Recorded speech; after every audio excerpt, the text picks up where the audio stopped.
Saudara-saudara kasih di dalam nama Tuhan Yesus Kristus, Salam Alaikum, Ishem Hamasyiah.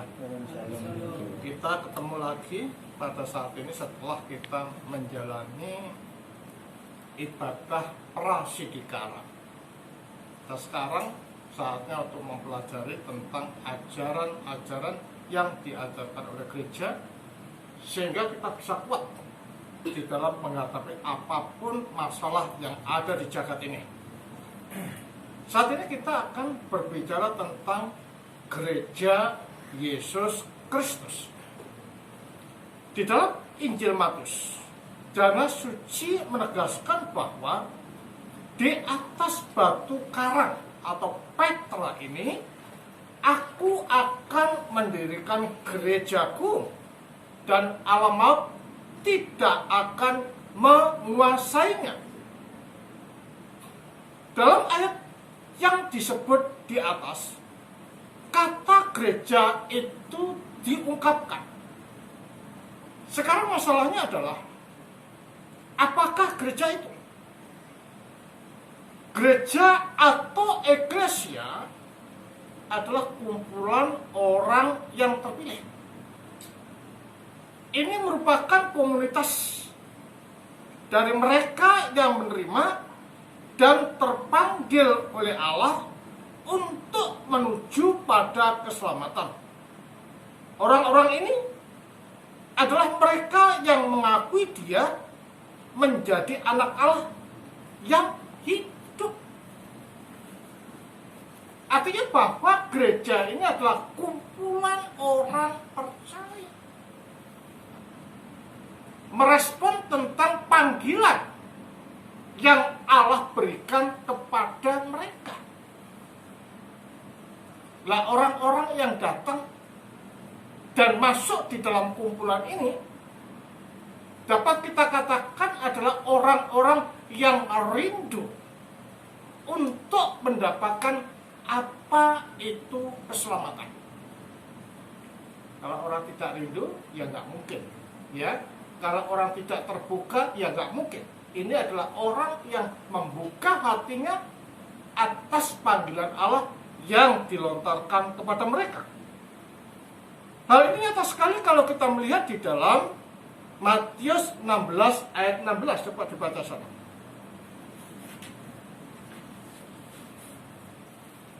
Matius 16 ayat 16. Kalau Alkitab ayat 16, maka jawab Simon Petrus, engkau adalah Mesias, anak Allah yang hidup. Engkau adalah Mesias, anak Allah yang hidup. Artinya adalah ada suatu pengakuan. Pengakuan dari siapa? Dari Petrus. Karena apa? Nah, pengakuan ini adalah merupakan suatu ungkapan terdalam dari hati sanubari seorang Petrus. Ya, dengan demikian kita tahu bahwa kedatangan dia atau Kristus ke dunia ini sebagai perwujudan akan penjelmaannya. Ya, kedatangan dia ke jagat ini sebagai perwujudan akan penjelmaannya. Nah, penjelmaannya ini mempunyai tujuan. Tujuan apa? Mengembalikan manusia. Kepada siapa? Kepada takdirnya yang semula. Makanya dikenakan apa namanya? Tubuh jasmani yang sebelumnya tidak ada di dalam diri sang sabda. Ya, dikenakan tubuh jasmani di dalam diri sang sabda inilah yang memungkinkan manusia disucikan, yang memungkinkan manusia dimuliakan, yang memungkinkan manusia diselamatkan. Jadi kalau demikian, menjelmanya sang sabda jadi daging ini mempunyai peranan yang sangat penting di dalam siapa? Di dalam kehidupan manusia. Ya. Maka dikatakan penjelmaannya itu untuk apa? Guna mengumpulkan mereka semua menjadi satu. Baik mereka yang telah meninggal dalam Kristus dan berada di surga, maupun mereka yang masih hidup di jagat ini. Jadi ini adalah untuk membentuk apa? Gereja yang bersifat atau Katolik. Maka dikatakan dikumpulkan jadi satu. Baik yang di atas, mana di Firdaus, maupun yang di bawah, yaitu kita. Makanya kalau orang tidak percaya adanya gereja yang di atas, berarti mereka tidak tahu dan tidak mengerti tentang Kristus. Ya, tidak tahu dan mengerti tentang Kristus, dan dikatakan bahwa Kristus ini adalah sebagai kepala gereja. Lah, sebagai kepala gereja dia mempunyai berapa nature, Mas? Sebagai kepala gereja dia mempunyai berapa keberadaan? Apa itu? Apa itu? Sini, masuk sini, gratis. Ayo, kesini dulu. Jangan, mau saya tanya anak muda-muda. Ayo, Mas. Ayo kesan masuk. Ini juga ini Mas. Mas, ayo Mas, semua. Ayo kumpul sama Marvel.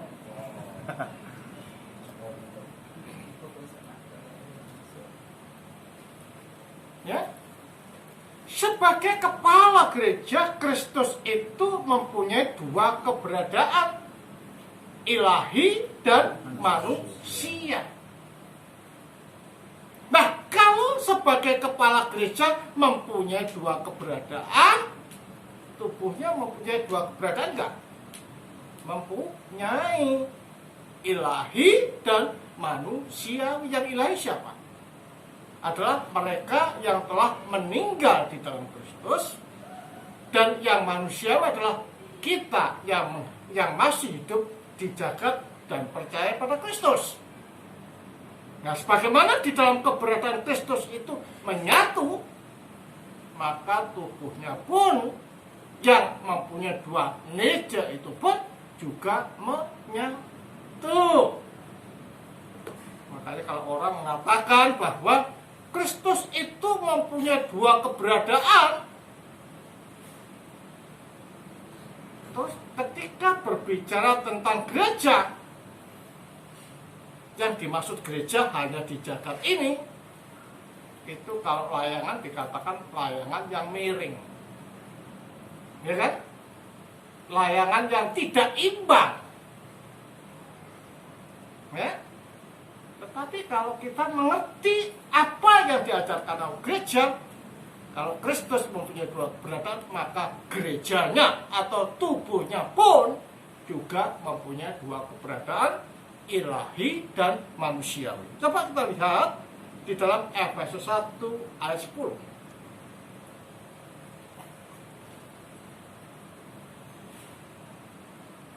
Ya, Efesus 1 ayat 10. Ayo Mas Ron.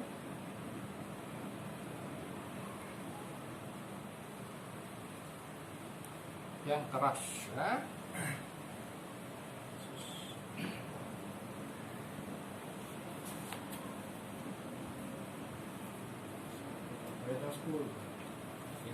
Efesus 1 ayat 10. Efesus 1 ayat yang ke-10. Sebagai persiapan kegenapan waktu untuk mempersatukan di dalam Kristus sebagai kepala segala sesuatu, baik yang di surga maupun yang Iya, baik yang di surga maupun di bumi. Nah, ayat ini kadang-kadang tidak dipahami oleh banyak orang. Mengapa tidak paham di sini? Karena mereka tidak tahu tentang makna inkarnasi dan posisi Kristus sebagai kepala gereja yang mempunyai dua keberadaan. Sehingga dengan demikian ayat ini nggak nyambung. Karena salah kristologinya. Padahal ini adalah berbicara gereja yang membuktikan bahwa Kristus itu mempunyai dua keberadaan, ilahi dan manusiawi. Nah, dengan demikian jelas, ya, dengan demikian ini membuktikan bahwa kedatangan anak manusia itu adalah untuk menyelamatkan yang hilang. Siapa yang hilang itu? Manusia. Mengapa dikatakan hilang? Karena terpisah. Mengapa terpisah? Karena berdosa. Karena malah? Enggak. Karena memisahkan diri yang dibuktikan dengan perbuatan-perbuatan yang tidak senonoh. Nah, dari sini kita dapat melihat bahwa pandangan yang mengatakan sekali selamat tetap selamat, bener nggak? Mas? Bener nggak? No guarantee. Bingung ya? No guarantee. Lah kalau sekali tetap selamat, sementara pada waktu percaya dengan Yesus kelakuannya bejat, suka mencuri, jadi berandal dan kecu, ya kan? Pejinah, pembohong, pemarah. Orang seperti ini bisa menyatu dengan Allah nggak? Enggak. Berarti keselamatan bisa hilang nggak? Bisa. Jadi bukan sang keselamatan, tapi orang yang meninggalkan keselamatan. Karena keselamatan di sini bukan menunjuk pada konsep atau penalaran, tetapi keselamatan ini adalah menunjuk kepada siapa? Sosok pribadi siapa? Sang Firman menjelma. Siapa? Yesus Kristus. Jadi kalau demikian, selamat dan tidaknya manusia itu tergantung pada menyatu dan tidaknya manusia dengan Kristus. Nah, kalau menyatu dan tidaknya itu berarti tergantung pada tindakan dan sikap kita selama kita hidup di Jakarta. Berarti kalau demikian, kalau orang itu berbuat jahat, bisa nggak menyatu dengan yang baik? Yang baik siapa? Allah. Kalau nggak menyatu apa? Silakan. Nah, makanya pandangan mengatakan sekali selamat tetap selamat, nggak ada total kitab seperti itu. Nggak ada. Lihat dalam perjanjian baru, perjanjian lama, nggak ada. Itu adalah ideologi siapa? Orang-orang yang suka otak-otak. Terus kata-kata. Ya? Dengan demikian jelas bahwa Kristus dan pekerjaannya itu adalah sumber kehidupan bagi gereja itu sendiri. Gereja adalah perwujudan dan kelangsungan karya Kristus yang menyelamatkan dalam dunia. Mengapa gereja adalah merupakan kelanjutan dan karya Kristus yang menyelamatkan dunia? Karena gereja ini menunjuk pada siapa? Kristus itu sendiri. Ya kan? Kadang-kadang orang berbicara gereja terpisah dari Kristus. Kalau tubuhnya dikatakan gereja, kepalanya dikatakan gereja enggak? Ya gereja. Makanya di dalam gereja adalah sumber kehidupan dan kelangsungan karya Kristus di dalam roh. Ya kan? Berarti kalau demikian, makanya di dalam gereja tidaklah heran kalau masih terjadi mujizat ya. Perbuatan-perbuatan ajaib, penyembuhan dan lain sebagainya itu masih terjadi di dalam gereja. Oke? Jadi gereja Kristus yang di dunia dan nampak ini adalah komunitas yang sungguh-sungguh percaya di dalam Yesus Kristus. Ya? Dan merupakan tubuh misteri dan rohani melalui iman. Ya, gereja itu tubuh yang bersifat rohani dan misteri. Karena apa? Kepalanya nggak nampak. Ya kan? Nggak nampak. Tetapi kita yakin dan percaya bahwa Kristus itu ada dan selalu hadir di dalam gereja. Makanya gereja akhirnya memberikan suatu kelanjutan.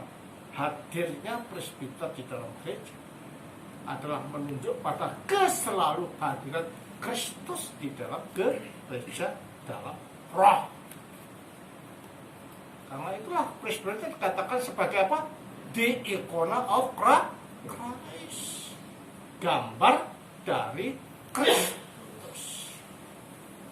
Ya.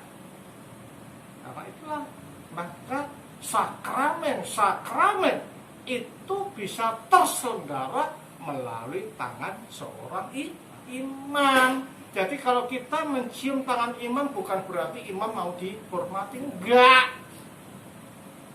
Tetapi ketika kita mencium tangan imam itu menunjuk pada artian kita ini mengalami berkat. Karena melalui tangan imam misteri itu terselenggara, perjamuan kudus, baptisan, sakramen pengakuan dosa dan lain sebagainya dilakukan di dalam gereja melalui diri imam yang ada di dalam gereja.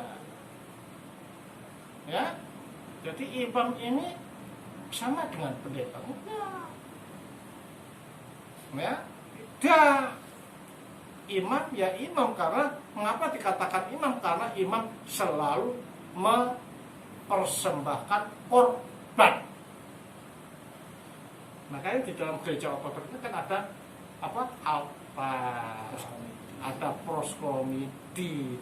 Namanya imam ya harus memberi korban toh, bener nggak? Yang namanya imam ya pakai jubah toh, bener nggak? Ya iya, kita nggak pakai dasi. Ya, terus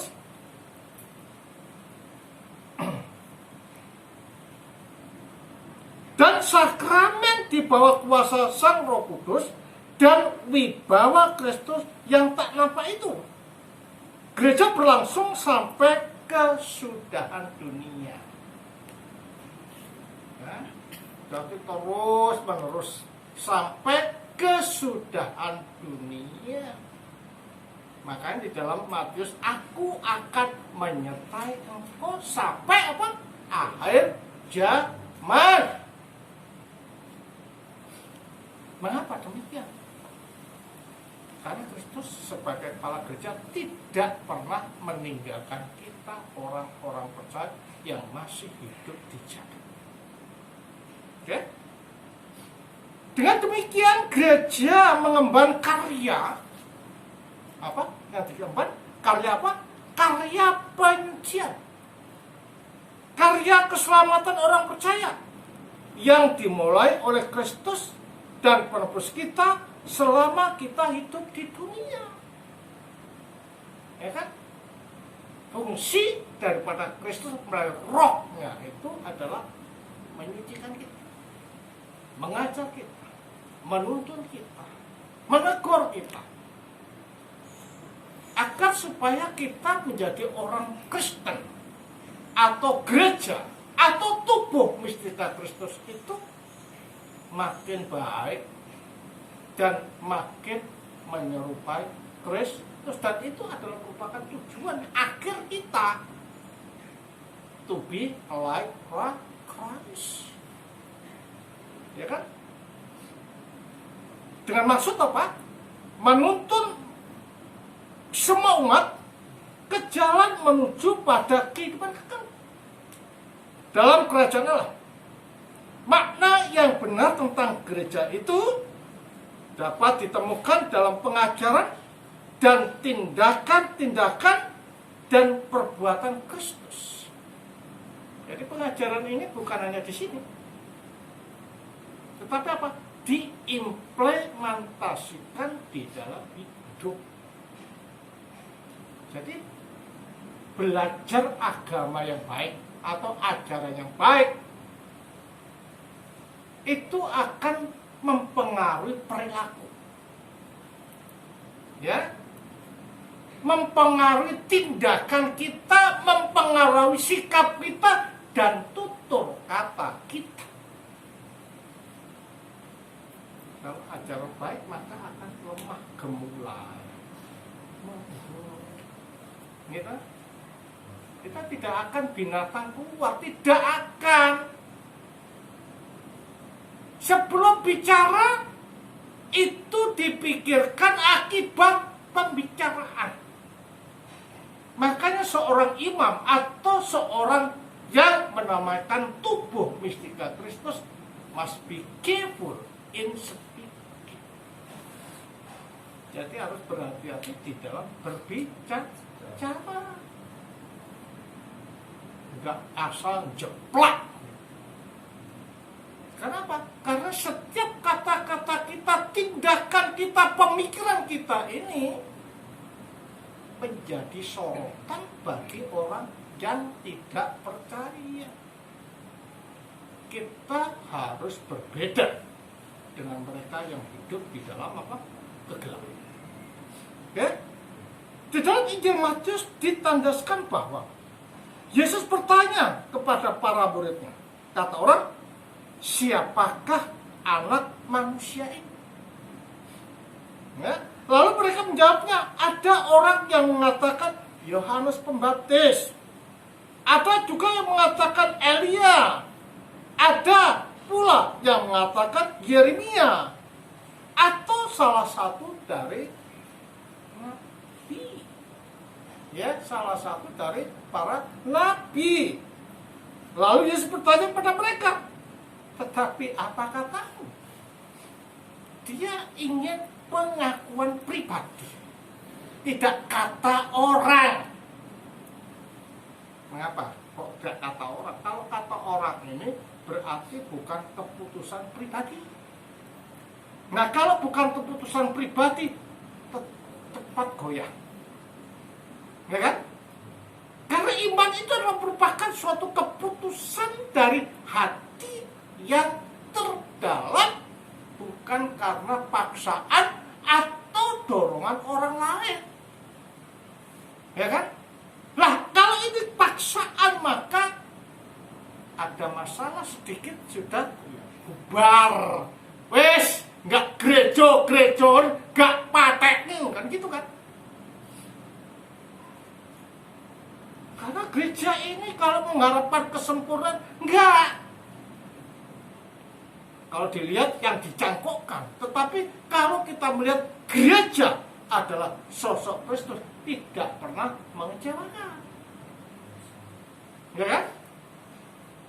Nah, makanya di sini dalam gereja ini kita harus betul-betul tahu.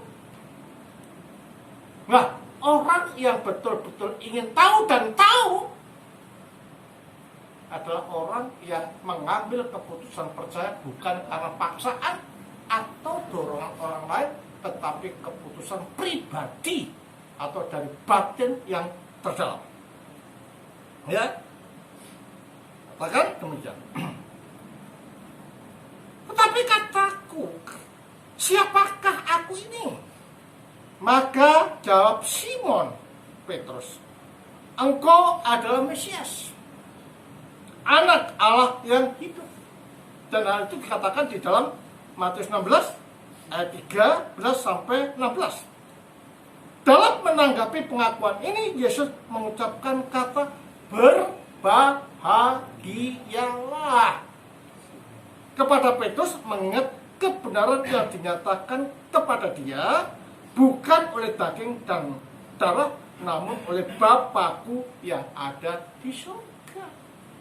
Jadi ungkapan yang mengatakan bahwa engkau adalah Mesias, Anak Allah, ini bukan ungkapan dia sendiri, tetapi ungkapan yang terjadi karena Roh atau Bapa yang mendorong dia, dan dia menanggapi dorongan itu sehingga dia mengatakan engkau adalah anak Allah yang hidup.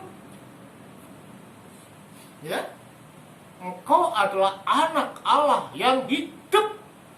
Berarti kalau demikian, pernyataan Petrus ini adalah pernyataan Allah sendiri yang dikatakan melalui diri Petrus. Oke?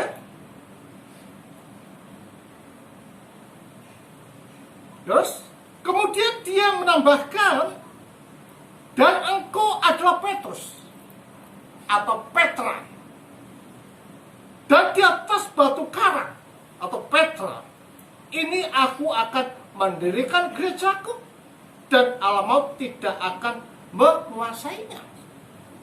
Terkait dengan ayat ini, Sylvester menafsirkan kata-kata Yesus Kristus mengenai pengakuan Rasul Petrus ini dengan cara demikian.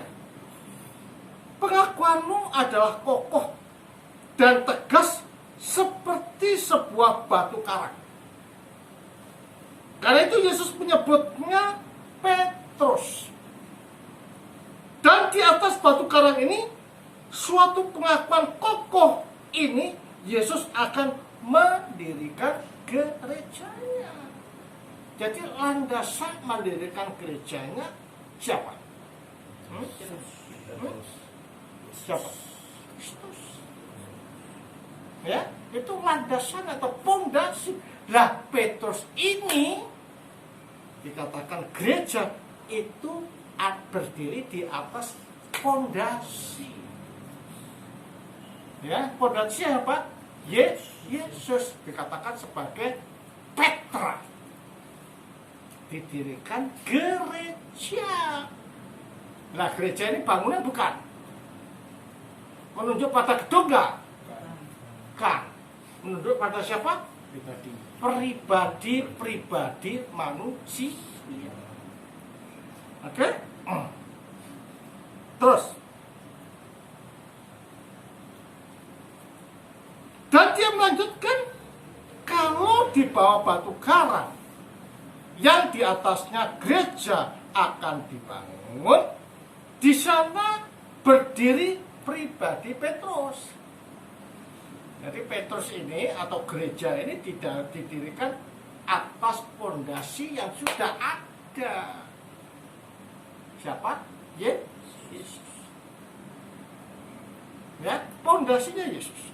Terus kemudian Petrus disebut sebagai batu karang gereja karena pengakuan imannya telah menjadikan dia menjadi sebuah batu karang. Batu karangnya Kristus, dia dikatakan sebagai batu karang karena kekokohan di dalam mengakui bahwa Kristus adalah Mesias Allah.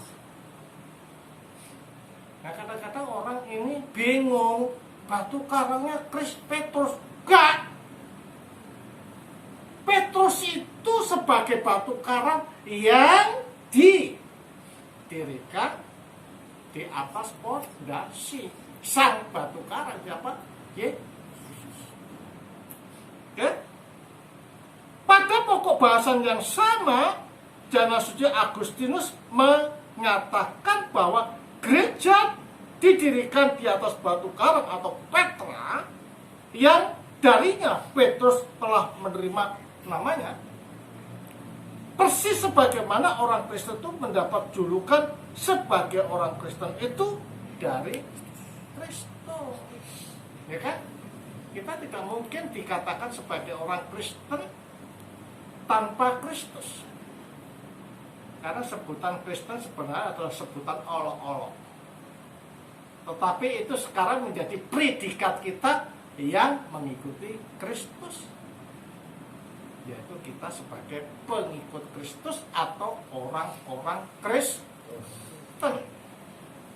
Terus, terkait dengan hal ini, Tuhan berkata, di atas batu karang ini aku akan mendirikan gerejaku, karena Petrus telah mengaku. Ya, pengakuan Petrus inilah yang menjadikan Yesus berkenan mendirikan gerejanya. Engkau adalah Mesias.